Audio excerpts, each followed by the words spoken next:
Gira irindi tegeko rivuga ngo umuskuti ni inshuti ya bose kandi akaba umuvandimwe wa buri muskuti. Iyo umuntu ari umuvandimwe wawe ntago wakunukira. Iyo umuntu ari inshuti yawe ntago wayihemukira. Turebye ibintu byaba mu 1994 byakozwe n'urubyiruko. Urubyiruko rwatozwe n'abayobozi babi, barutoza kwangana, barutoza kwicana, barabifata bishyira mu bikorwa.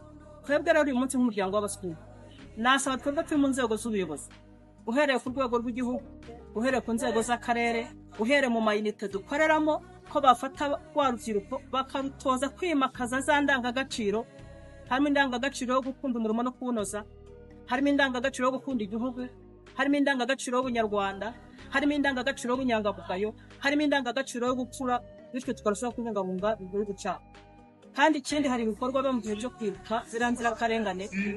Abaskuti mu muryango ufasha, haba hari ibikorwa byinshi, hari ababyeyi, hari abana basigaye ari imfubyi. Bya bikorwa natwe twabigiramo uruhare mu buryo twafasha ba bantu bakeneye ubufasha. Ikindi numva nafara hanjye umuyobozi w'akarere, akarere nshinzwe numva ngo gufata abaskuti, haba hari igihe cyo gukora amasuku. Igihe cyo kwibuka hari inzibutso z'inzirakarengane zikeneye gukorwaho amasuku. Ya masuku nta bandi bakuyakora, turahari kugira ngo tugende barabasubaho agaciro bavuye ziranzira akarengane.